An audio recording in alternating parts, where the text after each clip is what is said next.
ഇവിടെ കയറിയിട്ടുണ്ടെങ്കിൽ നമുക്കറിയാം ഒരു വലിയൊരു ഓപ്പർച്യൂണിറ്റി എന്തോ ഉണ്ട് എന്ന് പറഞ്ഞിട്ട് തന്നെയാണ് നമ്മളെ ഇവിടെ ഇൻവൈറ്റ് ചെയ്തിട്ടുള്ളത്. അപ്പോൾ തീർച്ചയായിട്ടും നമുക്ക് ആ ഒരു ഓപ്പർച്യൂണിറ്റി എന്താണ്, അല്ലെങ്കിൽ ആ ഒരു പ്രൊജക്റ്റ് എന്താണ്, ആ ഒരു കമ്പനി എന്താണ് എന്നെല്ലാം പ്രൊജക്റ്റുകളെ കുറിച്ച് എല്ലാം ഡീറ്റെയിൽ ആയിട്ട് പരിചയപ്പെടുന്നതിന് വേണ്ടിയിട്ടാണ് നിങ്ങളെല്ലാം വന്നിരിക്കുന്നത്. ഓക്കെ, അപ്പോൾ ഒട്ടും തന്നെ നമ്മൾ സമയം വേസ്റ്റ് ചെയ്യുന്നില്ല. നമ്മൾ നമ്മുടെ പ്രൊജക്റ്റിലേക്ക്, നമ്മുടെ കമ്പനിയിലേക്ക് നമ്മൾ കടക്കാൻ പോവുകയാണ്. അപ്പോൾ എന്തായാലും വളരെ ശ്രദ്ധാപൂർവം തന്നെ നമ്മൾ ഈ ഒരു പ്രോഗ്രാം കേൾക്കാൻ വേണ്ടിയിട്ട് നിങ്ങൾ എല്ലാവരും ഇരിക്കുക. എല്ലാവരും ക്യാമറ ഓൺ ചെയ്തിരിക്കുകയാണെങ്കിൽ കുറച്ചും കൂടി നല്ല രീതിയിൽ ബെറ്റർ ആയിട്ട് നമുക്ക് മനസ്സിലാകാൻ നമുക്ക് സാധിക്കുന്നുണ്ടാവും. ഓക്കെ, അപ്പോൾ നമുക്ക് ഈ ഒരു അവസരം നമുക്ക് നൽകുന്ന ആ ഒരു കമ്പനിയുടെ പേരാണ് ജസ്പേഡ് ഇന്റർനാഷണൽ. അതായത് നമ്മൾ ഈ ഒരു അവസരം, നമ്മൾ ജസ്പേഡ് എന്ന് പറയുന്ന ഒരു കമ്പനി, ആ ഒരു കമ്പനിയുടെ പേരിൽ തന്നെയുണ്ട് നീതി നടപ്പിലാക്കുക, ഉപഭോക്താക്കളുടെ നീതി നടപ്പിലാക്കുക എന്നുള്ള രീതിയിൽ തന്നെയാണ് ഈ ഒരു പ്രൊജക്ട് മുന്നോട്ട് പോകുന്നത്, അല്ലെങ്കിൽ ഒരു കമ്പനി മുന്നോട്ട് പോകുന്നത്. കാരണം ജസ്പേഡ് എന്ന് പറയുന്ന ഒരു വാക്കിന്റെ അർത്ഥം തന്നെ ജസ്റ്റിസ് പെയ്ഡ് എന്നാണ്. ഓക്കെ, അപ്പോൾ ജസ്റ്റിസ് പെയ്ഡ് എന്ന് വെച്ച് കഴിഞ്ഞാൽ നീതി നടപ്പിലാക്കുക എന്നുള്ളതാണ് ജസ്പേഡ് എന്നുള്ള പേരിന്റെ അർത്ഥം തന്നെ. അപ്പോൾ എന്താണ് ജസ്പേഡ് എന്ന് പറയുമ്പോൾ, കഴിഞ്ഞ 27 വർഷമായി കേരളത്തിനകത്തും പുറത്തും ട്രഡീഷണൽ ബിസിനസ് ചെയ്തുകൊണ്ട് മുന്നോട്ട് പോകുന്ന ഒരു കമ്പനിയുടെ സെക്കൻഡ് വെഞ്ചർ, അല്ലെങ്കിൽ പുതിയൊരു വെഞ്ചർ കൂടിയിട്ടാണ് ജസ്പേഡ് എന്ന് പറയുന്ന ഈ ഒരു കമ്പനി, ഈ ഒരു ജസ്പേഡ് എന്ന് പറയുന്ന ഒരു കമ്പനി. നെക്സ്റ്റ്, ഈ ഒരു കമ്പനിയെ സംബന്ധിച്ചിടത്തോളം, ജസ്പേഡ് ഇന്റർനാഷണൽ എന്ന് പറയുന്ന കമ്പനിയെ സംബന്ധിച്ചിടത്തോളം എറണാകുളത്ത് എടപ്പള്ളിയിൽ സ്റ്റാർട്ട് ചെയ്തിട്ടുള്ളത്, അല്ലെങ്കിൽ എടപ്പള്ളിയിലെ ലുലു മാളിന്റെ ഓപ്പോസിറ്റ്, ലുലു മാളിന്റെയും ലുലു കോർപ്പറേറ്റ് ഓഫീസിന്റെയും ഓപ്പോസിറ്റ് ആയിട്ട് അസറ്റ് കോറിഡോറിന്റെ ബിൽഡിങ്ങിലെ 5ാമത്തെയും 6ാമത്തെയും ഫ്ലോറിൽ പ്രവർത്തിക്കുന്ന ഈ ഒരു സ്ഥാപനം great MD doctor Nishad Abubakar സാറും അദ്ദേഹത്തിന്റെ ബ്രദർ ഗ്രേറ്റ് ചെയർമാനായിട്ട് നിസാർ അബൂബക്കർ സാറുമാണ് ഈ ഒരു കമ്പനിയെ നയിക്കുന്നത്. അപ്പോൾ നമ്മൾ ഈ ഒരു കമ്പനിയുടെ പേര് എന്താണെന്ന് മനസ്സിലാക്കി, കമ്പനിയുടെ പ്രൊഫൈൽ അല്ലെങ്കിൽ പ്രൊജക്ട് അല്ലെങ്കിൽ കമ്പനിയുടെ മാനേജ്മെന്റ് ആരാണ് എന്ന് നമ്മൾ മനസ്സിലാക്കി അല്ലെ, കമ്പനി എവിടെ സ്ഥിതി ചെയ്യുന്നു എന്ന് നമ്മൾ മനസ്സിലാക്കി. നെക്സ്റ്റ്, നമ്മൾ ഈ ഒരു ജസ്പേഡിന്റെ ഭാഗമായിട്ട് വരുമ്പോൾ നമ്മൾ എങ്ങനെയെല്ലാം നമ്മുടെ ജസ്പേഡിലൂടെ നമ്മൾക്ക് അസോസിയേറ്റ് ചെയ്യാം എന്ന് നമ്മൾ നോക്കണം അല്ലെ, നോക്കി കാണണം. അപ്പൊ അതിനായിട്ട് ഇവിടെ നമുക്ക് ജസ്പേഡിന്റെ 3 ഭാഗത്തിലൂടെ, അല്ലെങ്കിൽ 3 ഭാഗത്തിലൂടെ നമ്മൾ നോക്കി കാണാനായിട്ട് നമുക്ക് സാധിക്കുന്നുണ്ടാവും. ഒന്നാമതായിട്ട് പറയുകയാണെങ്കിൽ ജസ്പേഡ് പ്രൊജക്ട് ഒരുപാട് ഇന്നോവേറ്റീവ് ആയിട്ടുള്ള പ്രൊജക്റ്റുകൾ കൈകാര്യം ചെയ്യുന്ന ഒരു കമ്പനിയാണ് ജസ്പേഡ് എന്ന് പറയുന്ന കമ്പനി, ജസ്പേഡ് ഇന്റർനാഷണൽ. അപ്പോൾ ആ ഒരു പ്രൊജക്റ്റുകളിൽ നമ്മൾ നല്ല രീതിയിൽ ഈ ഒരു പ്രൊജക്റ്റുകളായിട്ട് മുന്നോട്ട് പോകുമ്പോൾ ഈ ഒരു പ്രൊജക്റ്റിന്റെ ഒരു ഇൻവെസ്റ്റർ ആയിക്കൊണ്ട് നമുക്ക് തുടരാനായിട്ട് നമുക്ക് സാധിക്കും. അതുപോലെ തന്നെ കോച്ചിങ് എന്ന് പറഞ്ഞാൽ ഈ ഒരു ഇന്നോവേറ്റീവ് ആയിട്ടുള്ള പ്രൊജക്റ്റുകളെ കുറിച്ച് പഠിച്ച് മനസ്സിലാക്കി നമുക്ക് മറ്റുള്ളവരിലേക്ക് പ്രസന്റ് ചെയ്തുകൊണ്ട്, അല്ലെങ്കിൽ മറ്റുള്ളവരെ ഇതിനെ കോച്ച് ചെയ്ത് കൊടുത്തുകൊണ്ട് നമുക്ക് ഈ ഒരു ജസ്പേഡിന്റെ ഭാഗമാകാനായിട്ട് നമുക്ക് സാധിക്കും. ദെൻ നെക്സ്റ്റ് ആണ് കമ്മ്യൂണിറ്റി എന്ന് പറഞ്ഞാൽ നമ്മുടെ ഈ ഒരു ജസ്പേഡ് എന്ന് പറയുന്നത് വലിയൊരു കമ്മ്യൂണിറ്റിയാണ്. വളരെ ഹാപ്പിയോട് കൂടിയിട്ട് ഒരു ഫാമിലി ഓറിയന്റഡ് ആയിട്ട് മുന്നോട്ട് പോകുന്ന ഒരു സ്ഥാപനമാണ് ജസ്പേഡ് ഇന്റർനാഷണൽ. അപ്പൊ ഈ ഒരു കമ്മ്യൂണിറ്റിയുടെ ഭാഗമായി പ്രവർത്തിക്കാനും അല്ലെങ്കിൽ ഒരുമിച്ച് സഞ്ചരിക്കാനും സാധിക്കുന്ന ഒരു അവസരം നമുക്കിവിടെ ലഭിക്കുന്നുണ്ടാവും. അപ്പോൾ നമ്മൾ ജസ്പേഡിനെ കുറിച്ച് ഒരു ചെറിയൊരു ധാരണ നമുക്ക് കിട്ടി. ഇനി നമ്മളെ ഒന്ന് മനസ്സിലാക്കണം. കാരണം നമ്മളിവിടെ എല്ലാവരും പല ജോലിയും ബിസിനസ്സും എല്ലാം ചെയ്തുകൊണ്ടിരിക്കുന്ന ആളുകളാണ് അല്ലെ. അപ്പോൾ ആ പല ജോലിയും ബിസിനസ്സും എല്ലാം ചെയ്തുകൊണ്ടിരിക്കുന്ന നമ്മളുടെ ഇന്നത്തെ അവസ്ഥ, അല്ലെങ്കിൽ നമ്മൾ എന്താണ് എന്ന് നമ്മളെ ഒന്ന് നോക്കി കാണാനായിട്ട് നമുക്ക് 4 സ്റ്റേജിൽ നമുക്കൊന്ന് പരിചയപ്പെടാം. 4 സ്റ്റേജസ് ഓഫ് ലൈഫ്. അപ്പോൾ ഈ 4 സ്റ്റേജിലൂടെയാണ് നമ്മുടെ ചുറ്റുപാടുമുള്ള ആളുകളെല്ലാം കടന്നുപോയിക്കൊണ്ടിരിക്കുന്നത്. ആ 4 സ്റ്റേജുകൾ എന്തെല്ലാമാണ് നമ്മളൊന്ന് സ്വയം മനസ്സിലാക്കുക. കാരണം ഇതിൽ ഏതെങ്കിലും ഒരു സ്റ്റേജിലായിരിക്കും നമ്മളും ഇപ്പോൾ ഉള്ളത് അല്ലെ.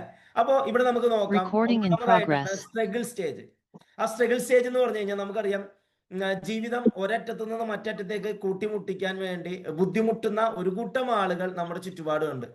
അപ്പോൾ സ്ട്രഗിൾ സ്റ്റേജിൽ ഒന്നാമതായിട്ട് പറയുകയാണെങ്കിൽ സാധാരണക്കാരായിട്ടുള്ള ആളുകൾ, എംപ്ലോയീസ് ആയിട്ട് ജീവിക്കുന്ന ആളുകളാകാം, കൂലിപ്പണിക്കാരാകാം. ഇങ്ങനെയുള്ള ആളുകളെ സംബന്ധിച്ചിടത്തോളം അവർക്ക് ഒരു മാസം ജോലി ചെയ്ത് കിട്ടുന്ന വരുമാനം ആ ഒരു മാസത്തെ അവരുടെ ആ ഒരു എക്സ്പെൻസിന് പോലും തികയാത്ത ഒരവസ്ഥയിൽ കൂടെ കടന്നു പോകുന്ന ആളുകൾ നമുക്കറിയാം, നമ്മുടെ ചുറ്റുപാടുണ്ടാവും. ചിലപ്പോൾ ഈ ഒരു മീറ്റിംഗ് കയറി അറ്റൻഡ് ചെയ്യുന്ന ആളുകളിൽ തന്നെ ഉണ്ടാവും. വരവ് എത്രയാണോ അതിനേക്കാൾ കൂടുതൽ ചെലവാക്കുന്ന ആളുകൾ പോലും ഉണ്ടാവും അല്ല. പിന്നീട് ലോണ് അല്ല, EMI അങ്ങനെയുള്ള കാര്യങ്ങളിലൊക്കെ ബുദ്ധിമുട്ടുന്ന ആളുകൾ.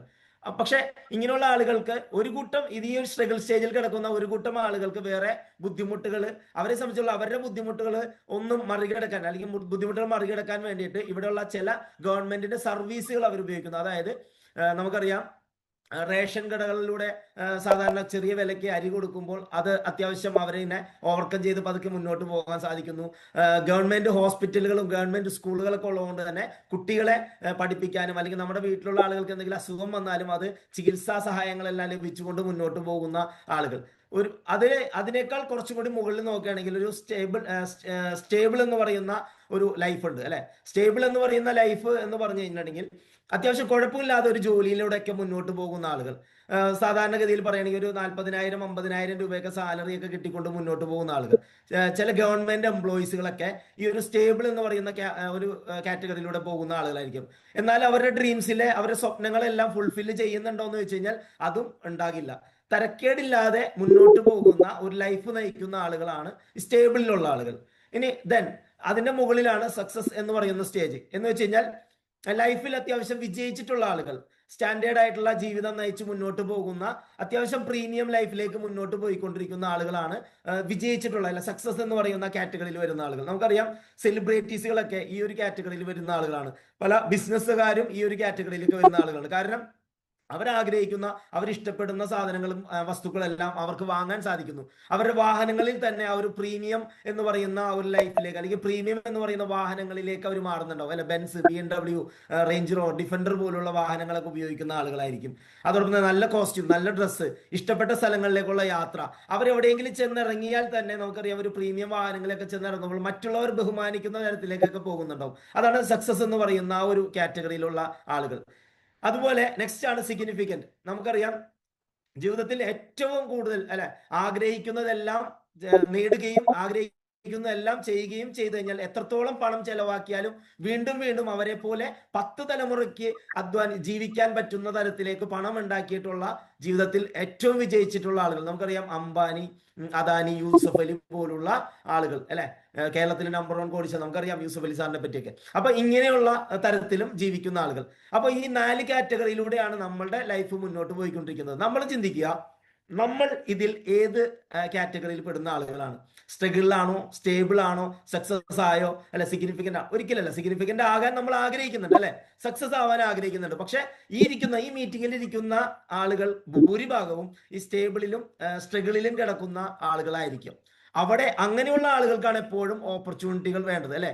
ഇനി ഇപ്പോഴും നമ്മൾക്ക് ഇപ്പോഴും മനസ്സിലായിട്ടുണ്ടാവില്ല നമ്മൾ ആരാണ്, നമ്മൾ സ്റ്റേബിൾ ആണോ, സ്ട്രഗിൾ ആണോ, സക്സസ് ആണോ എന്നൊന്നും നമ്മൾ മനസ്സിലാക്കിയിട്ടുണ്ടാവില്ല. അപ്പൊ നമുക്ക് ഒന്നുകൂടി നോക്കാം. നമുക്ക് നെക്സ്റ്റ് ഈ ഒരു സ്ലൈഡ് കൂടി നോക്കിയാൽ നമുക്ക് അത് അറിയാൻ പറ്റും. കാരണം നമ്മുടെ സമൂഹത്തിൽ ഈ പറയുന്ന 50% വരുന്ന ആളുകളും ലോ ക്ലാസ്സിലാണ് ജീവിക്കുന്നത് അല്ലെ, ലോ ക്ലാസ്സുകാരാണ്. ആ ലോ ക്ലാസ്സുകാരുടെ പ്രത്യേകത എന്താണ്? ഞാൻ നേരത്തെ പറഞ്ഞതുപോലെ തന്നെയാണ്. ആ റേഷനും കാര്യങ്ങളൊക്കെ ഉള്ളതുകൊണ്ട് മുന്നോട്ട് പോകുന്ന ആളുകളാണ്.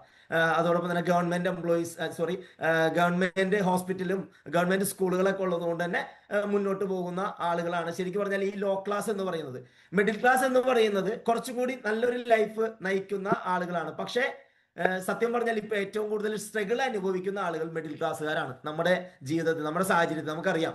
കാരണം അത്യാവശ്യം കുഴപ്പമില്ലാത്ത ലൈഫ് മുന്നോട്ട് പോയിക്കൊണ്ടിരിക്കുന്നതുകൊണ്ട് തന്നെ റേഷൻ കടയിൽ പോയി ക്യൂ നിൽക്കാനായിട്ടൊരു മടിയുണ്ടാവും, ഗവൺമെന്റ് ഹോസ്പിറ്റലിൽ പോകാനായിട്ടൊരു മടിയുണ്ടാവും, കുട്ടികളെ ഗവൺമെന്റ് സ്കൂളുകളിൽ പറഞ്ഞു വിടാനായിട്ട് മടിയുണ്ടാവും. അതുകൊണ്ട് പ്രൈവറ്റ് സ്ഥാപനങ്ങളിൽ CBSE സിലബസും എല്ലാം പഠിപ്പിച്ചുകൊണ്ട് മുന്നോട്ട് പോയി ഒരു പ്രീമിയത്തിലേക്ക് ജീവിക്കണമെന്ന് ആഗ്രഹിച്ചുകൊണ്ട് പോകുന്ന ആൾ.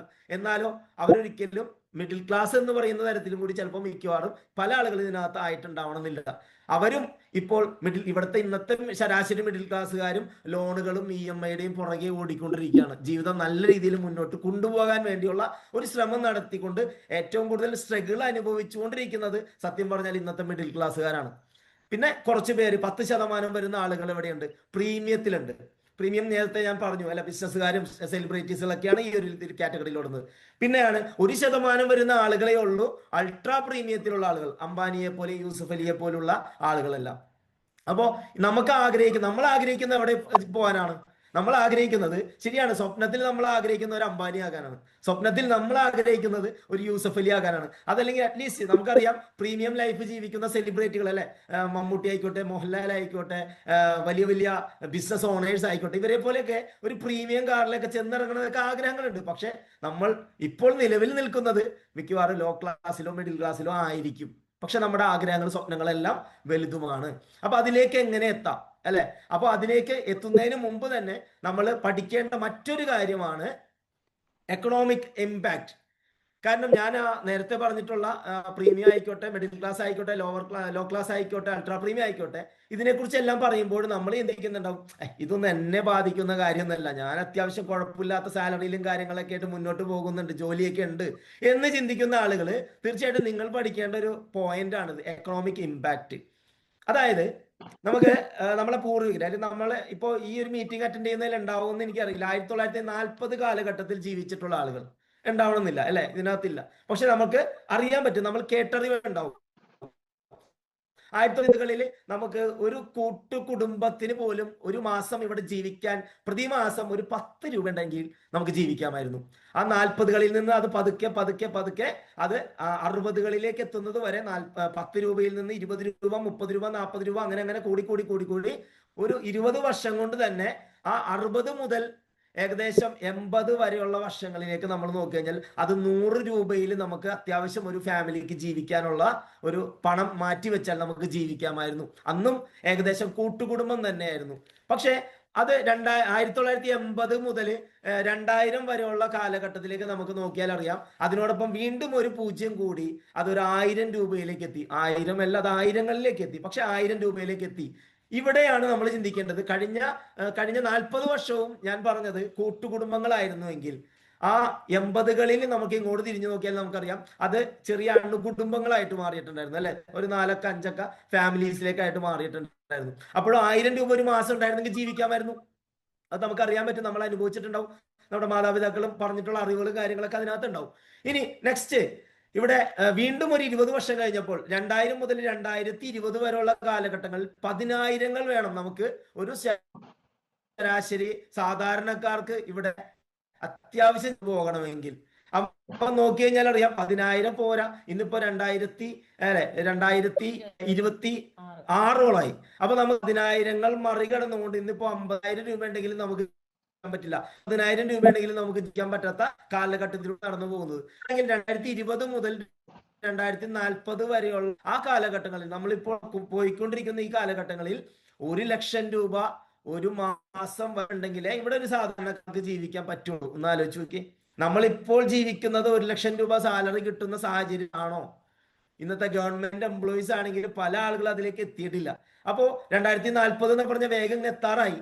അപ്പൊ നമ്മൾ ചിന്തിക്കുക, ഇപ്പൊ തന്നെ നമ്മൾ സ്ട്രഗിളിലേക്കാണ് മുന്നോട്ട് പോയിക്കൊണ്ടിരിക്കുന്നത്. ഇനി നമ്മൾ നോക്കേണ്ടത് നമ്മുടെ മക്കളുടെ ഭാവി കൂടിയിട്ടാ. ഇനി അങ്ങോട്ട് കടന്നു പോകുമ്പോൾ 2040 മുതൽ 2060 വരെയുള്ള കാലഘട്ടങ്ങളിൽ അടുത്ത ഒരു 20 വർഷത്തേക്ക് മാറുമ്പോൾ വീണ്ടും ആ 1,00,000 രൂപയിലൂടെ കൂടെ ഒരാൾ കൂടിയിട്ട് അഡീഷണൽ വരുന്നുണ്ട്, ഒരു 0 കൂടി വരുന്നുണ്ട്.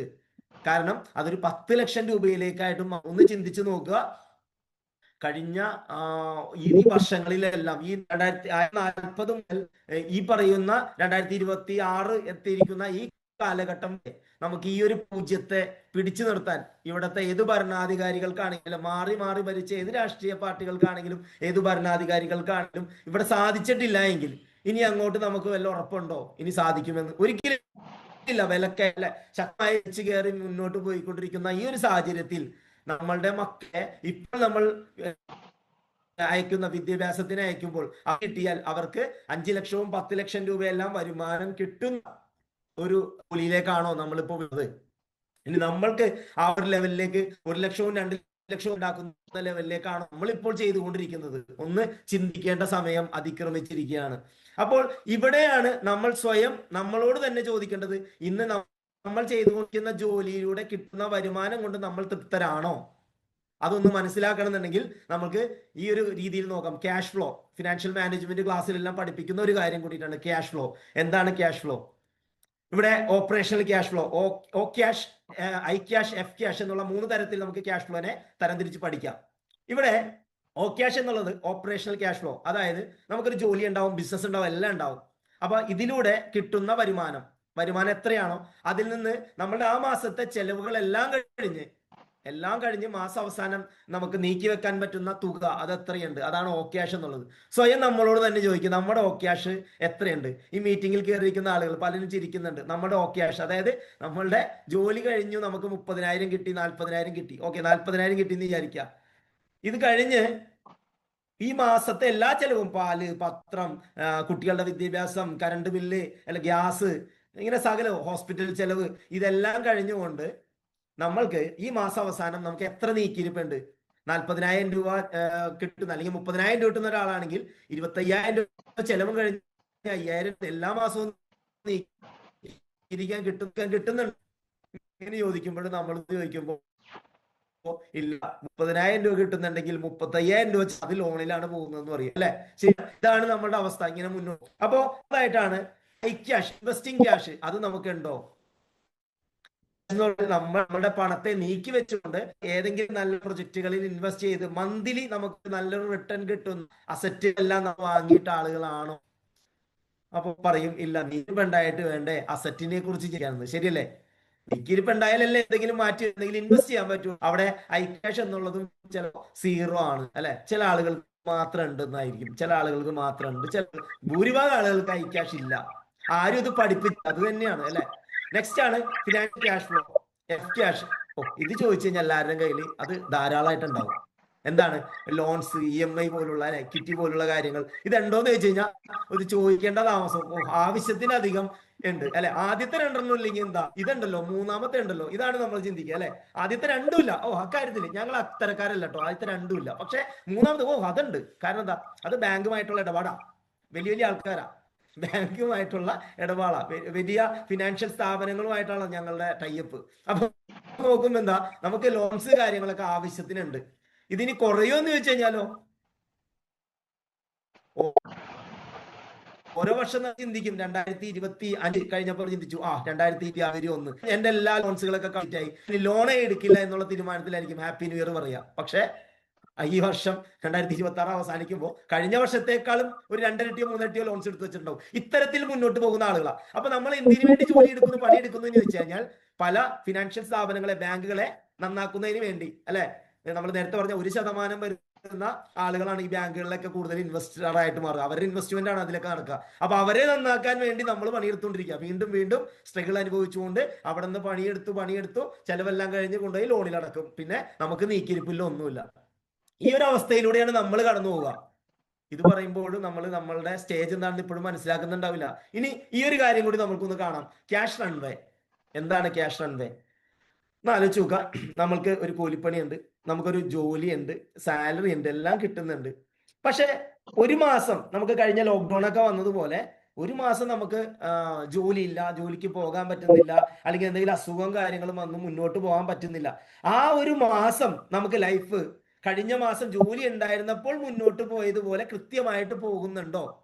കുട്ടികളുടെ വിദ്യാഭ്യാസം, മോനെ അച്ഛന് ഇന്ന് ജോലി ഇല്ല, അല്ലെങ്കിൽ അമ്മയ്ക്ക് ഇന്ന് ജോലി ഇല്ലാത്ത കാരണം കൊണ്ട് പൈസ ഒന്നും ഇല്ലാട്ടോ, അതുകൊണ്ട് ലോൺ മറ്റേ ബുക്കിന്റെ കാര്യമൊന്നും ചോദിക്കരുത്, യൂണിഫോമിന്റെ കാര്യമൊന്നും ചോദിക്കരുത്, ഒന്ന് ടീച്ചറോട് പറ, ഒന്ന് കുറച്ച് ലേറ്റ് ആകുമെന്ന് പറ എന്ന് പറയാതിരിക്കുന്ന ആളുകൾ, അതാണ് ഉദ്ദേശിച്ചത്. അതായത് ഇതെല്ലാം മുന്നോട്ട് പോകുന്നുണ്ടോ? പിടിച്ച് ജീവിതം നമ്മൾ രണ്ട് മുറുക്കി ജീവിതം അതേപോലെ തന്നെ രാജാവിനെ പോലെ കഴിഞ്ഞ മാസം എങ്ങനെ അതേപോലെ തന്നെ ഈ മാസം ജീവിക്കാൻ പറ്റുന്നില്ല എങ്കിൽ, നമുക്ക് ജോലി ആ ഒരു സമയം ഇല്ലാതെ ആ ഒരു മാസം മുന്നോട്ട് കൊണ്ടുപോകാൻ പറ്റുന്നില്ലെങ്കിൽ, ആ മന്ത് നമുക്ക് സീറോ ആണെങ്കിൽ യു ആർ ഇൻ, നമ്മൾ വെന്റിലേറ്റർ ആണെന്ന് പറയും. ഓക്കെ, നെക്സ്റ്റ് അപ്പുറത്തേക്ക് ഒന്നുകൂടി ചിന്തിക്കാം. ഒരു മാസം കഷ്ടിച്ച് ജീവിക്കാനുണ്ട്. നേരത്തെ പറഞ്ഞു കഴിഞ്ഞ മാസമൊക്കെ ജോലി ഉണ്ടായിരുന്നു, പക്ഷെ ഈ മാസം ജോലിയില്ല. പക്ഷെ ഈ മാസത്തെ എല്ലാ ചെലവും എനിക്ക് കഴിഞ്ഞ മാസം നടത്തിയതുപോലെ തന്നെ എല്ലാം നടത്താൻ പറ്റുന്നു, ലോൺ അടക്കാൻ പറ്റുന്നു, കുറച്ച് അത്യാവശ്യം ചിട്ടിയും കാര്യങ്ങളൊക്കെ ഉണ്ട്, അത് മുന്നോട്ട് പോകുന്നു, കുട്ടികളുടെ വിദ്യാഭ്യാസത്തിന്റെ കാര്യങ്ങൾ കൃത്യമായിട്ട് മുന്നോട്ട് പോകുന്നു, കറണ്ട് ബില്ല്, മറ്റ് പാല്, എല്ലാം പച്ചക്കറി എല്ലാം മുന്നോട്ട് പോകുന്നു. ഒരു മാസം അടിപൊളിയായിട്ട് നമുക്ക് നടത്താൻ പറ്റിയേ പറ്റുള്ളൂ, അടുത്ത മാസം ഇല്ല എന്നുള്ളതാണെങ്കിൽ നമ്മൾ ഐസ് ആണ്. ഓക്കെ, നമ്മളെ തിരിച്ചറിയാം, നമ്മൾ എവിടെയാണ്? ICU. നെക്സ്റ്റ് അടുത്തതാണ് ഒരു മാസം മുതൽ 3 മാസം ബാലൻസ് ഉണ്ട്. ഇല്ല, ഒരു മാസം 2 മാസം ഒന്നും ജോലി ഇല്ലാണ്ട് വന്നു കഴിഞ്ഞാലും എന്റെ കുടുംബത്തെ ഞാൻ പട്ടിണിയിലാക്കൂല, എന്റെ ഭാര്യ, എന്റെ ഭർത്താവ് ഞാൻ അറിയിക്കില്ല, എന്റെ അമ്മയെ ഞാൻ അറിയിക്കില്ല, എന്റെ അച്ഛനെ ഞാൻ അറിയില്ല എന്ന് പറഞ്ഞ് മുന്നോട്ട് പോകും. 3 മാസം കുഴപ്പമില്ലാതെ മുന്നോട്ട് പോകുന്നുണ്ടെങ്കിൽ, 4-ാമത്തെ മാസം പറ്റുന്നില്ല, 3 മാസം വരെ പോകുന്നുള്ളൂ എങ്കിൽ യു ആർ ഡേഞ്ചർ. ഇനി നമ്മൾ ഇത്രയും പറഞ്ഞത് വെന്റിലേറ്റർ, ICU, ഡേഞ്ചർ എന്ന് പറയുമ്പോൾ വാർഡിലേക്കല്ല അതിന്റെ അർത്ഥം, അസുഖം പൂർണ്ണമായിട്ട്. ഓക്കെ, നെക്സ്റ്റ് എന്താണ്? 3 മാസം മുതൽ 6 മാസം വരെ നമുക്ക് സമ്പാദിക്കാൻ അല്ലെങ്കിൽ ജീവിക്കാൻ ഫണ്ട് ഉണ്ട് എന്നുണ്ടെങ്കിൽ 6 മാസം വരെ ഉള്ളൂ, 7 മാസം ഇല്ല. അങ്ങനെയെങ്കിൽ യു ആർ ഇൻ സ്റ്റേബിൾ. നമ്മൾ ആദ്യം പറഞ്ഞ സംഭവം സ്റ്റേബിൾ ആണോ എന്ന് ചോദിച്ചാൽ, ആ സ്റ്റേബിൾ എന്നുള്ള ആളുകൾ അന്നേരം സ്റ്റേബിൾ ആണെന്ന് വിചാരിച്ചു. സ്ട്രഗിൾ അല്ല, സ്റ്റേബിൾ ആണെന്ന് വിചാരിച്ചു. പക്ഷെ ഇവിടെ നിങ്ങൾ ചിന്തിച്ചു നോക്കിയേ, ഈ ആസം വരെ കുഴപ്പമില്ലാതെ ജോലിയില്ലാതെ മുന്നോട്ട് പോകാൻ നിങ്ങൾക്ക് അതേപോലെ പറ്റുന്നുണ്ടെങ്കിൽ മാത്രമാണ് നിങ്ങൾ സ്റ്റേബിൾ. അല്ലെങ്കിൽ നിങ്ങൾ സ്റ്റേബിൾ അല്ലായിരുന്നു, നിങ്ങൾ സ്ട്രഗിൾ ആയിരുന്നു. സ്വയം മനസ്സിലാക്കുക നമ്മൾ എവിടെയായിരുന്നു എന്നുള്ളത്, നമ്മുടെ ഏറ്റവും അടിത്തട്ടിലായിരുന്നു എന്നുള്ളത് മനസ്സിലാക്കുക. അങ്ങനെയുള്ള ആളുകൾ ഇവിടെ ഉണ്ടാവും. പക്ഷേ അടുത്തൊരു കാറ്റഗറി ഉണ്ട്, 6 മാസം മുതൽ 12 മാസം വരെ, അതായത് 1 വർഷം വരെ നമ്മൾക്ക് ജോലി ഒന്നും ഇല്ലെങ്കിൽ പോലും അത് മുന്നോട്ട് കൊണ്ടുപോകാൻ അതുപോലെ സാധിക്കുന്നുണ്ടെങ്കിൽ you are in strong. You are a strong. അതായത് നിങ്ങൾ സ്ട്രോങ് ആണ്. ഓക്കെ, നിങ്ങൾ ഓക്കെ ആണ്. അപ്പൊ ഇങ്ങനെ ആകണം എന്നാണ് നമുക്ക് ആഗ്രഹം, അല്ലെ? നമുക്ക് എത്തേണ്ടത് എവിടെയാ? നമുക്ക് സ്ട്രോങ് ആവണം, സ്റ്റേബിൾ ആകണം ആഗ്രഹമുണ്ട്. സ്റ്റേബിൾ ആയാലേ നമുക്ക് എവിടെ എത്താൻ പറ്റുള്ളൂ? സ്ട്രോങ് ആകാൻ പറ്റുള്ളൂ. അപ്പൊ ഒന്നും കൂടി ഒരുപാട് പണി എടുക്കേണ്ടി വരും, അല്ലെ? ഇന്നത്തെ ഒരു സാഹചര്യം വെച്ച് നോക്കണേ. ഇനി വേണമെങ്കിൽ ഇങ്ങനെ ചിന്തിക്കാട്ടോ, വെന്റിലേറ്ററിന്റെ ഇപ്പുറത്തെ ഒരു സാധനം ഉണ്ട്. ചില ആളുകൾ അതിലേക്കൊന്ന് ചിന്തിക്കും, ഒരു മാസം പോലും, അല്ല, 1 മാസത്തേക്ക് അങ്ങനെ പോലും ജീവിക്കാനില്ലാന്നേ. അതിന്റെ അപ്പുറത്ത്, അല്ലെ? അതിന്റെ അപ്പുറത്ത് ഞാൻ പറയുന്നില്ല ഇപ്പുറത്ത്, അല്ലെ? Okay, next. അപ്പോ ഇവിടെയാണ് ഞാൻ ഇത്രയും നേരം പറഞ്ഞത് നമ്മുടെ പ്രശ്നങ്ങളെ കുറിച്ചാണ്, അതിനെയാണ് ചൂണ്ടിക്കാണിച്ചത്. ഓക്കെ, അപ്പൊ ആ പ്രശ്നങ്ങളെ കുറിച്ച് ചൂണ്ടിക്കാണിച്ചപ്പോൾ രാവിലെ തന്നെ എന്നെ കീറി വലിക്കുകയാണല്ലോ, എന്റെ പ്രശ്നങ്ങളാണല്ലോ മൊത്തം ഇവിടെ പറയുന്നത് എന്ന് ചിന്തിക്കുമ്പോൾ ഇവിടെയാണ് നമ്മൾ ചിന്തിക്കേണ്ടത്. ഇതൊന്നും ഇന്ന് നിങ്ങൾ അനുഭവിക്കുന്ന ഈ പല പ്രശ്നങ്ങളുടെയും ഒന്നും യഥാർത്ഥ കാരണം നിങ്ങളൊന്നും ഇതുവരെ കഷ്ടപ്പെടല്ല. ശരി, നിങ്ങൾ അത്യാവശ്യം കഷ്ടപ്പെടുന്നുണ്ട്. കാരണം കുടുംബത്തെ ഒന്ന് നേരെ നിർത്താൻ വേണ്ടിയിട്ട്, കുട്ടികളൊന്ന് സന്തോഷിപ്പിക്കാൻ വേണ്ടി, ഫാമിലി ഒന്ന് സന്തോഷിപ്പിക്കാൻ വേണ്ടിയൊക്കെ പ്രയത്നിക്കുന്ന ആളുകളാണ് നമ്മൾ. അപ്പൊ നമ്മൾ കഷ്ടപ്പെടാത്തതുകൊണ്ടല്ല, പക്ഷെ എങ്ങനെ തീരുമാനം എടുക്കണമെന്ന് നമ്മൾ പഠിപ്പിക്കാത്തതുകൊണ്ടും നമ്മൾ അതൊന്നും പഠിക്കാത്തതുകൊണ്ടും മാത്രമാണ്. മനസ്സിലായല്ലോ?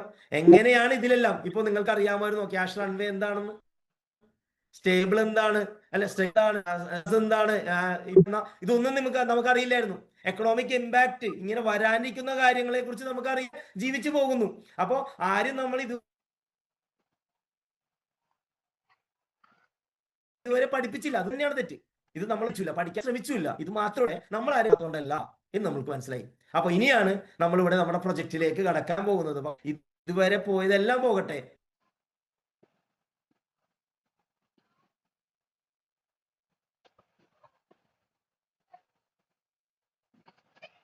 ഇനി നമ്മുടെ ഇന്റർനാഷണൽ കമ്പനിയുടെ റിയൽ എസ്റ്റേറ്റ് കമ്പനി ഒരു പ്രൊജക്ട് വയൽ നമ്മൾ ആരംഭിച്ചിട്ടുള്ളത്. നമ്മൾ ഒരുപാട് പ്ലാന്റേഷൻ പ്രൊജക്ടുകളെല്ലാം നമുക്ക്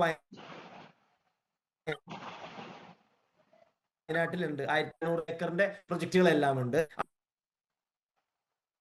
അവിടെ നമ്മളിവിടെ നമുക്ക് പാർക്കാൻ ചന്ദനത്തോപ്പുകൾ നമ്മുടെ സ്ക്രീനിൽ ഈ ഒരു പ്രൊജക്ട് എല്ലാവർക്കും ഉപകാരപ്രദമാകുന്ന ഒരു പ്രൊജക്ട് 25 ഫെബ്രുവരി 19 അന്നത്തെ KTDC ചെയർമാൻ ശശി സാറാണ് നമ്മുടെ ഈ ഒരു നമുക്ക് പാർക്കാൻ ചന്ദനത്തോപ്പുകൾ എന്നുള്ള ഒരു പ്രീമിയം റിസോർട്ടിന്റെ കല്ലിടൽ നിർവഹിച്ചത്. അതിന്റെ ചിത്രമാണ് നമ്മളിപ്പോ കണ്ടത്.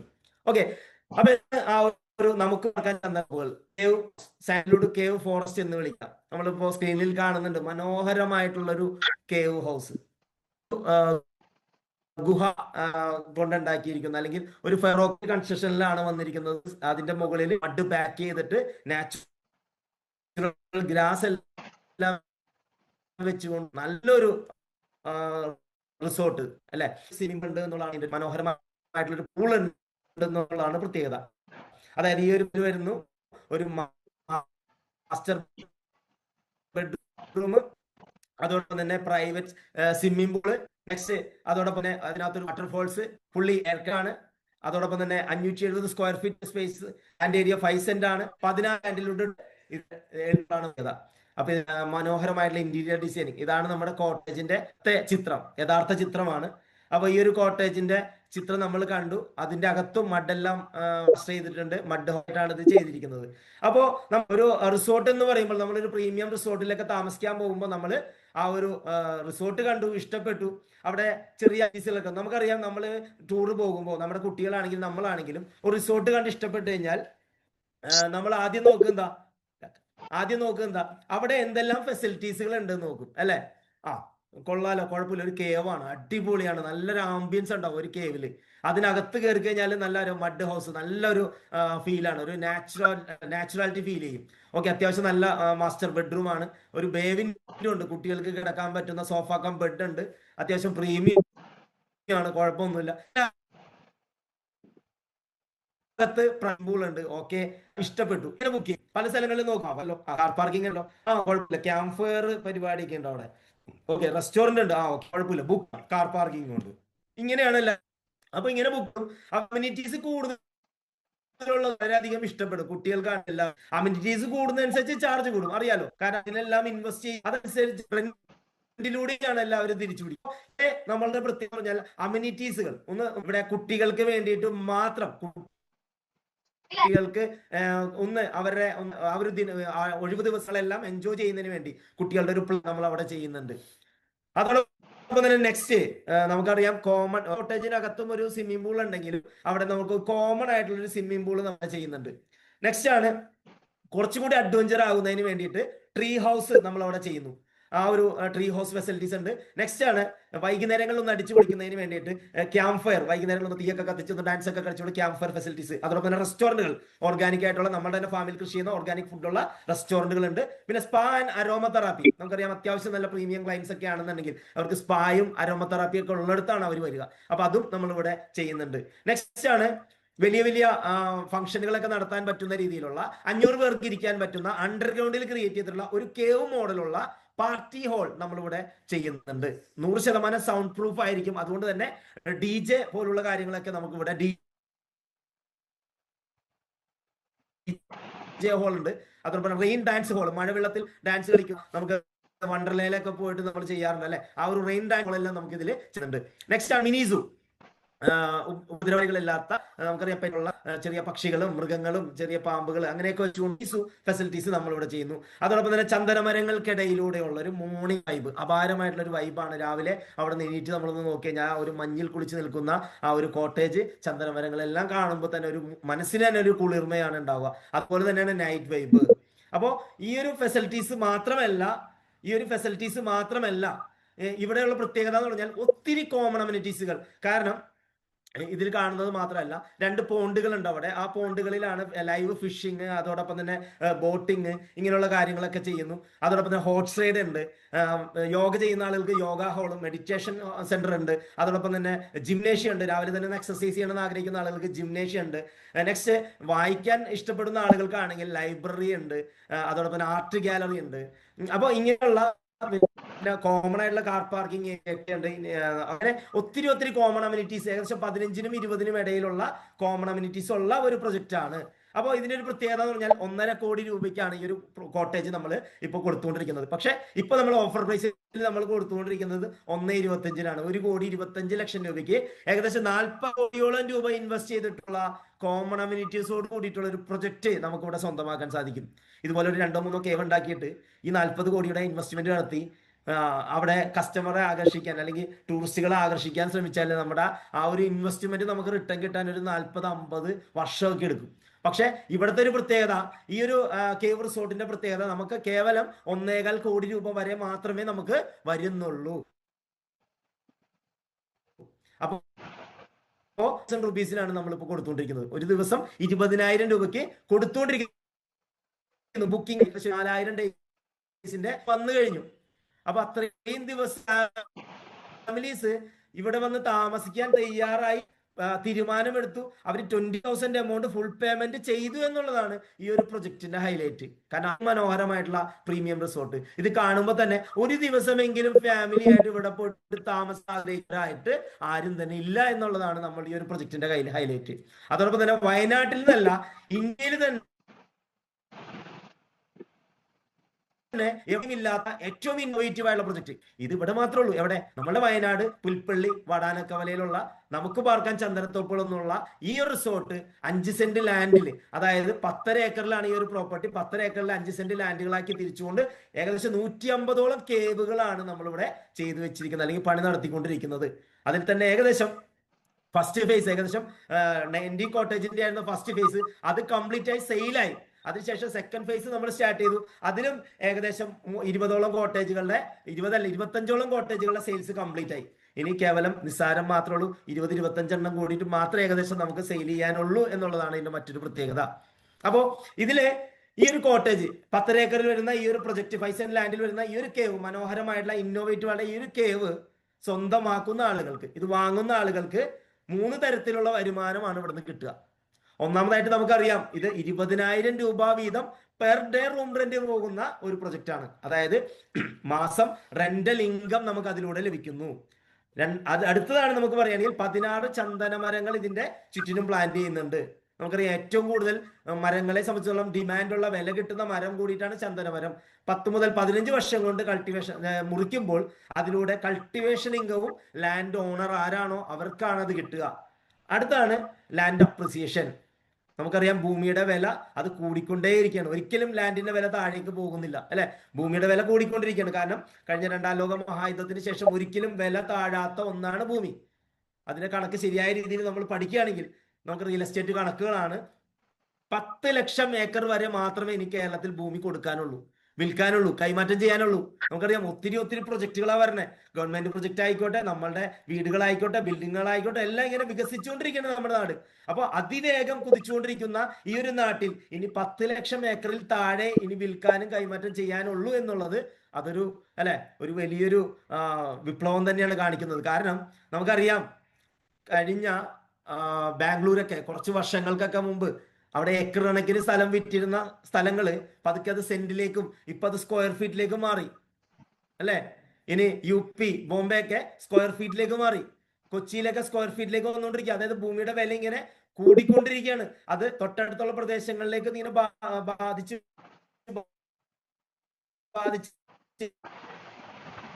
എല്ലാ സ്ഥലങ്ങളിലും ഭൂമിയുടെ വില ഡിമാൻഡ് കൂടിക്കൊണ്ടിരുന്നു. ഒന്നും കൂടി ചിന്തിക്കുക, ഈ ഭൂമിയുടെ വില കൂടാനുള്ള കാരണം നമ്മളൊക്കെ തന്നെയല്ലേ? നമുക്കറിയാം, നമ്മൾ പണ്ട് കാലത്ത് പഠിച്ചുകൊണ്ടിരുന്ന സമയത്ത് ഏറ്റവും കൂടുതൽ നമ്മൾ പഠിച്ചത് നമ്മൾ ഉത്തരം എഴുതി. ഇന്ന് നമ്മൾ സ്കൂളിൽ പോകുമ്പോൾ അവര് പറയും, അല്ലെങ്കിൽ അവരോട് ചോദിച്ചാൽ അവര് പറയും, എന്താണ് ലോകത്തിൽ ഏറ്റവും കൂടുതൽ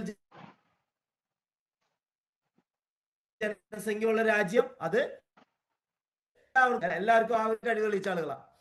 ഓക്കെ, നമ്മൾ ആ ഡിമാൻഡ് കൂടുന്ന ആ ഒരു റിയൽ എസ്റ്റേറ്റ് മേഖലയിലാണ് നമ്മൾ ഇപ്പോൾ ഉള്ളത്. ഏറ്റവും കൂടുതൽ ഡിമാൻഡ് കൂടിക്കൊണ്ടിരിക്കുന്ന ടൂറിസം മേഖലയിലാണ് നമ്മളിപ്പോ സംസാരിച്ചുകൊണ്ടിരിക്കുന്നത്. അപ്പൊ നോക്കാൻ ആഗ്രഹിക്കാത്തവരായിട്ട് ആരും ഉണ്ടാവില്ല.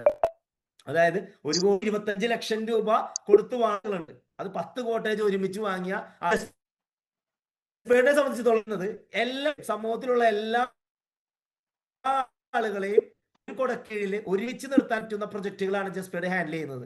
പണമുള്ളവരായിക്കോട്ടെ, പണമില്ലാത്തവരായിക്കോട്ടെ,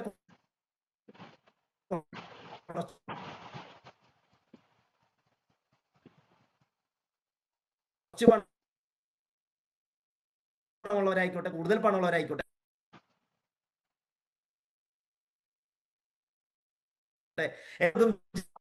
ജസ്പേഡിൽ ഒരുപോലെ മാത്രമുള്ള കമ്പനി 30 ദിവസം റെന്റിന് പോകുന്ന സീസൺ ടൈം ഒക്കെ ഉണ്ട്. നമുക്കറിയാം ഫുൾ ഡേ റൺ ചെയ്യുന്ന. കഴിഞ്ഞ ദിവസം റിയാസാന്റെ ഒരു ഇന്റർവ്യൂ ഉണ്ടായിരുന്നു. റിസോർട്ടുകളെല്ലാം ഫുള്ളാണ്. പല സമയത്ത് നോക്കുകയാണെങ്കിൽ അങ്ങനെ ഫുള്ളാണ്. കാരണം എന്താ, ബാംഗ്ലൂരിലുള്ള IT പ്രൊഫഷണൽസ് ആയിട്ടുള്ള ആളുകൾ, ഫോഴ്സ് പല സ്ഥലങ്ങളിലും വയനാടാണ് കൂടുതൽ കോൺസെൻട്രേറ്റ് ചെയ്യുക. വയനാട് ടൂറിസം ഇങ്ങനെ അടിച്ചു കയറിക്കൊണ്ടിരിക്കുക. ഇനി തുരങ്കപാത വരാൻ പോകുന്നു, മിനി എയർപോർട്ടിനെ കുറിച്ചുള്ള ചർച്ചകൾ നടക്കാൻ പോകുന്നു, വീണ്ടും കുതിച്ചു വരാൻ പോകുന്ന ഒരു ഏരിയയാണ് വയനാട് എന്നുള്ളത് സൂചിപ്പിക്കേണ്ടായിരുന്നു. പക്ഷെ വയനാട് ഒരൊറ്റ നല്ല പ്രീമിയം ഇന്നോവേറ്റീവ് പ്രൊജക്ടുകൾ ഇല്ല എന്ന് അദ്ദേഹം സൂചിപ്പിച്ചു. ഇവിടെ നമ്മുടെ പ്രൊജക്ട് കണ്ടപ്പോൾ തന്നെ നമുക്ക് മനസ്സിലായി, പ്രീമിയം ആണ്, ഇന്നോവേറ്റീവ് ആണ്, അല്ലെ? മറ്റെവിടെയും ഇല്ലാത്ത വളരെ ഇന്നോവേറ്റീവ് ആയിട്ടുള്ള ഒരു പ്രൊജക്റ്റ് ആണ്. 150 കോട്ടേജിനകത്ത് 150 പൂളുള്ള ഒരു പ്രൊജക്ട് ഇവിടെ ഇന്ത്യയിലെ. ഓക്കെ, അപ്പൊ ഇത്തരത്തിൽ പ്രീമിയം ആയിട്ടുള്ള ഇത്രയും കോമൺ അമ്യൂണിറ്റീസോട് കൂടിയിട്ടുള്ള ഒരു പ്രൊജക്ട് സ്വന്തമാക്കിയാൽ ഒരു 30 ദിവസം റെന്റിന് പോകുന്ന മാസമാണെങ്കിൽ പോലും 6 ലക്ഷം രൂപ മാക്സിമം ഇന്നത്തെ റേറ്റ് പ്രകാരം. 2000 രൂപ വെച്ചിട്ട് കൂടുമല്ലോ, ഒരേപോലെ എപ്പോഴും പോകില്ല, അല്ലെ? ഇപ്പോഴത്തെ റേറ്റ് വെച്ച് നോക്കിയാൽ പോലും 6 ലക്ഷം രൂപ റവന്യൂ. ഇനി വേണ്ട, ഒരു 25 ദിവസം പോയാലും 5 ലക്ഷം രൂപ റവന്യൂ, 20 ദിവസം പോയാലും 4 ലക്ഷം രൂപ റവന്യൂ പ്രതീക്ഷിക്കാവുന്ന പറ്റുന്ന പ്രൊജക്റ്റാ. 10 ദിവസം പോയാലോ 2 ലക്ഷം രൂപ റവന്യൂ പ്രതീക്ഷിക്കാൻ പറ്റുന്ന പ്രൊജക്റ്റാ. അപ്പൊ ഇതിനിടയിൽ ഒരു 15 ദിവസം, 15 ദിവസത്തെ കണക്കൊന്ന് കൂട്ടി നോക്കിയേ. 15 ദിവസം പോയാലും 3 ലക്ഷം രൂപ പ്രതിമാസം വരുമാനം പ്രതീക്ഷിക്കാൻ പറ്റുന്ന ഒരു പ്രൊജക്റ്റാണ് നമുക്ക് വാർക്കാൻ ചന്ദനത്തോപ്പുകൾ എന്നുള്ള ഈ ഒരു റിസോർട്ട്. ഒന്ന് ആലോചിച്ച് നോക്കിയേ. ടൂറിസം മേഖലയിലൊക്കെ നമുക്കറിയാം 15-20 ദിവസമാണ് ആവറേജ് കണക്ക് നമ്മൾ പറയുക. ഇവിടെ 450-500 പേരടങ്ങുന്ന മാർക്കറ്റിംഗ് ടീമുകളുള്ള ഒരു പ്രൊജക്ട്. ഓക്കെ, മാർക്കറ്റിംഗ് ഇത്രയധികം മാർക്കറ്റിംഗ് ടീമുകൾ ഇതിന്റെ അക്കോമഡേഷൻ പാസ് സെയിൽ ചെയ്തുകൊണ്ടിരിക്കുന്നു. ഇവിടെ നമുക്ക് 365 ദിവസം പോകുന്നതിന് വേണ്ടിയിട്ട് നമ്മൾ ഇവിടെ ടാസ്കും കൊടുത്തുകൊണ്ട് സെയിൽസ് ആൻഡ് മാർക്കറ്റിംഗ് ടീമുകളെ ശക്തമാക്കി സജ്ജരാക്കിക്കൊണ്ടിരിക്കുന്നത്. അതായത് 6 ലക്ഷം രൂപ പ്രതിമാസം വിറ്റേഴ്സിന് വാങ്ങിക്കൊടുക്കാൻ വേണ്ടിയിട്ട്. നമ്മളിങ്ങനെ ഇല്ല, 6 ലക്ഷം ഒന്നും എങ്കിൽ പോലും ഒരു സാധാരണഗതി ചിന്തിച്ചാൽ പോലും ഒരു 3 ലക്ഷം രൂപ, അതായത് 15 ദിവസം റെന്റിന് പോയാൽ നമുക്ക് ഒരു 3 ലക്ഷം രൂപ കിട്ടുന്ന ഒരു പ്രൊജക്ട് നോക്കുക. ഒരു സാധാരണക്കാർക്ക് പോലും 1 ലക്ഷം രൂപ ഇൻവെസ്റ്റ് ചെയ്യുന്ന, അല്ലെങ്കിൽ 1 ലക്ഷം രൂപ ഗുണിതങ്ങൾ ഇൻവെസ്റ്റ് പോലും നമുക്കൊരു കോട്ടയെ ആധാരത്തിൽ പാർട്ണർ ആകാം എന്നുള്ളതാണ് മറ്റൊരു ഹൈലൈറ്റ്. മനസ്സിലായല്ലോ? അതായത് ഈ 5 സെന്റ് ലാൻഡും ഈ ഒരു കോട്ടേജ് ഉൾപ്പെടെ 16 ചന്ദനമരങ്ങൾ ഉൾപ്പെടെ ആധാരം രജിസ്റ്റർ ചെയ്ത് നമ്മളുടെ പേരിലേക്ക് മാറ്റുന്നു. ഒരു ഇൻവെസ്റ്റർ ആയിക്കോട്ടെ, 5 പേരടങ്ങുന്ന ഗ്രൂപ്പ് ആയിക്കോട്ടെ, 2 പേരടങ്ങുന്ന ഗ്രൂപ്പ് ആയിക്കോട്ടെ, 10 പേരായിക്കോട്ടെ, 50 പേരായിക്കോട്ടെ, സാധാരണക്കാരായിട്ടുള്ള 1 ലക്ഷം രൂപയുടെ ഗുണിതങ്ങൾ ഇൻവെസ്റ്റ് ചെയ്തുകൊണ്ട് നമുക്ക് എന്ത് ചെയ്യാം? ഈ ഒരു കോട്ടേജിന്റെ പാർട്ണർ ആകാൻ പറ്റുന്ന ഒരു അവസരം നമുക്ക് ഇവിടെ ഉണ്ട് എന്നുള്ളതാണ് സവിശേഷത. അതായത് ഒരു 4 ലക്ഷം രൂപ ഇൻവെസ്റ്റ് ചെയ്താലും 30 ദിവസം പോയി കഴിഞ്ഞാൽ 19,200 രൂപയാണ് നമുക്ക് അതിൽ വരുമാനം ലഭിക്കുകയെങ്കിൽ 20 ദിവസം മാത്രം പോയാൽ 12,800 രൂപ നമുക്ക് ഇവിടെ ലഭിക്കുന്നു. വെറും 10 ദിവസം പോയാലും 4 ലക്ഷം രൂപ ഇൻവെസ്റ്റ് ചെയ്ത ആൾക്ക് 6,400 രൂപ ലഭിക്കുന്നു. ഒന്ന് ആലോചിച്ച് നോക്കിയേ. ഒരു 4 ലക്ഷം രൂപയ്ക്ക് ഒരു വീട് വാങ്ങി വാടകയ്ക്ക് കൊടുക്കാൻ പറ്റുമോ? ഇല്ല. 40 ലക്ഷം രൂപയുടെ വീട് വാങ്ങി വാടകയ്ക്ക് കൊടുത്താലും ഒരു മാസം 12,000 രൂപ കിട്ടുമോ? ഇല്ലാത്ത സാഹചര്യമാണ്. ഇനി ഫുൾ കോട്ടേജുകാരെ കുറിച്ച് ചിന്തിപ്പിക്കാം. ഒരു കോടി രൂപ അല്ലെങ്കിൽ 1.5 കോടിയുടെ ഒരു വീടോ അസറ്റോ ബിൽഡിങ്ങോ ഒക്കെ വാങ്ങി ഇന്നത്തെ റിയൽ എസ്റ്റേറ്റ് കണക്കിൽ വാടകയ്ക്ക് കൊടുത്ത് റെന്റൽ ഇൻകം വാങ്ങാന്ന് വിചാരിച്ചു കഴിഞ്ഞാൽ ചുരുങ്ങിയത് നമുക്ക് കിട്ടുക 30,000-40,000 രൂപ വരെ റെന്റൽ ഇൻകം ആണ്, അല്ലെ? അതിന് നമുക്ക് മേലെ പോവില്ല. അപ്പൊ അവിടെയാണ് നമ്മൾ ഈ ഒരു പ്രീമിയം റിസോർട്ട് 1.25 കോടി രൂപയുടെ പ്രൊജക്ട് ഒരു 15 ദിവസം പോയാൽ പോലും 3 ലക്ഷം രൂപ റവന്യൂ കിട്ടുന്ന പ്രൊജക്ട്. അപ്പൊ ഇത്തരത്തിൽ പ്രൊജക്ട് സാധാരണക്കാരായിട്ടുള്ള ആളുകൾ 1 ലക്ഷം രൂപയെങ്കിലും, നമുക്കറിയാം നമുക്ക് ഇൻവെസ്റ്റിംഗ് ക്യാഷ് ഇല്ലാത്തതാണ് നമ്മുടെ പ്രശ്നം, അല്ലെ? നമ്മൾക്കൊരു ആരോഗ്യമുള്ള സമയത്ത് നമുക്ക് ജോലിക്ക് പോകുന്നു. ആരോഗ്യമില്ലാത്ത സമയത്ത് ഒരു മാസം ജോലി ഇല്ലെങ്കിൽ നമ്മളുടെ കുടുംബം എങ്ങനെ കഴിയുക? നമ്മൾ ചിന്തിക്കാറുണ്ടോ? അപ്പൊ ഇതുപോലെ ഉള്ള സമയത്താണ് നമ്മൾ എന്ത് വേണ്ടത്? നമുക്ക് ഇൻവെസ്റ്റ് ചെയ്യുന്നതിനെ കുറിച്ചുള്ള ചിന്ത വേണ്ടത്. അല്ലെങ്കിൽ ഇതുപോലുള്ള കാര്യങ്ങൾ വരുമെന്ന് ആലോചിച്ചിട്ട് മുൻകൂട്ടി നമ്മൾ ഇൻവെസ്റ്റ് ചെയ്യേണ്ടത്. അതിൽ കയ്യിലില്ലെങ്കിലും ഉണ്ടാക്കി ഇൻവെസ്റ്റ് ചെയ്യണമെന്നാ. എല്ലാം ചെയ്യാന്ന് വിചാരിക്കുമ്പോൾ ഒന്നും ആകാൻ പോണില്ല. അപ്പൊ കയ്യിലില്ലെങ്കിൽ പോലും നമുക്ക് ഉണ്ടാക്കി ഇൻവെസ്റ്റ് ചെയ്യാൻ വളരെ സമയം ഒട്ടും തന്നെ വൈകാതെ ഇൻവെസ്റ്റ് ചെയ്യാൻ പറ്റുന്ന ഏറ്റവും നല്ലൊരു പ്രൊജക്റ്റാണ്. കാരണം 1 ലക്ഷം രൂപ ഇൻവെസ്റ്റ് ചെയ്താൽ പോലും 20 ദിവസം പോയാൽ 3,200 രൂപ ഒരു മാസം വരുമാനം ഉണ്ടാക്കാൻ പറ്റുന്ന ഒരു പ്രൊജക്ട്. ഇതൊരു 5 വർഷം കഴിഞ്ഞാലും 10 വർഷം കഴിഞ്ഞാലും റെന്റിൽ വ്യത്യാസം ഉണ്ടാവും, കൂടും. അതനുസരിച്ച് 1 ലക്ഷം രൂപക്കാർക്ക് പോലും 4,000, 5,000, 6,000 രൂപയെല്ലാം ലഭിക്കുന്ന ഒരു പ്രൊജക്റ്റാണ് നമുക്ക് വാർക്കാൻ ചന്ദനത്തോപ്പുകൾ എന്നുള്ള ഈ ഒരു പ്രൊജക്ട്. അപ്പോൾ നമ്മൾ ഇത്രയും നേരം സംസാരിച്ചുകൊണ്ടിരുന്ന ഈ ഒരു പ്രൊജക്ട് അവിടെ നമ്മൾ ജസ്റ്റ് ഒരു AI പിക്ചർ അല്ല. ഈ ഒരു കോട്ടേജ് എന്നുള്ളത് വയനാട് പുൽപ്പള്ളിയിൽ വടാനക്കവലയിൽ ഒത്തിരി കോട്ടേജുകളുടെ വർക്കുകളെല്ലാം കംപ്ലീറ്റ് ചെയ്തു. അതും ഒരുപാട് സെലിബ്രിറ്റീസുകൾ വെച്ചുകൊണ്ട് അതിന്റെ ഇനോഗ്രേഷൻ ചടങ്ങുകൾ നടത്തി അതിന്റെ അതിന്റെ ഓണേഴ്സിന് അത് ഹാൻഡ് ഓവർ ചെയ്തു കഴിഞ്ഞു. കഴിഞ്ഞ ഓഗസ്റ്റ് 17-ാം തീയതി അൻസിബ ഇനോഗ്രേറ്റ് ചെയ്തു, സരയി ഇനോഗ്രേറ്റ് ചെയ്തു, അതോടൊപ്പം തന്നെ പ്രിയങ്ക മാർട്ടിൻ ഇനോഗ്രേറ്റ് ചെയ്തു. അങ്ങനെ അനവധി ഇനോഗ്രേഷൻസും അതുപോലെ തന്നെ പത്രമാധ്യമങ്ങളിൽ അതിന്റെ വാർത്തകളെല്ലാം വന്നു കഴിഞ്ഞു. ഒരുപാട് ആളുകൾ അത് കണ്ടു കഴിഞ്ഞിട്ടുണ്ടാവും ഇതിനോടകം. അപ്പോൾ ഈ ഒരു മനോഹരമായിട്ടുള്ള പ്രൊജക്ട് നമുക്ക് സമ്മാനിച്ചിട്ടുള്ള ഈ ഒരു കമ്പനിയുടെ great management doctor Nishad Abubakar and ചെയർമാനായിട്ടുള്ള നിസാർ അബൂബക്കർ സാറിന് അവർ ചെയ്തിട്ടുള്ള അനവധി പ്രൊജക്ടുകളെല്ലാം ആകർഷിക്കപ്പെട്ടു. ഒരുപാട് അവാർഡിനും അംഗീകാരങ്ങൾക്കെല്ലാം വന്നതാണ്, അല്ലെങ്കിൽ അവാർഡുകളും അംഗീകാരങ്ങളെല്ലാം കിട്ടിയിട്ടുള്ള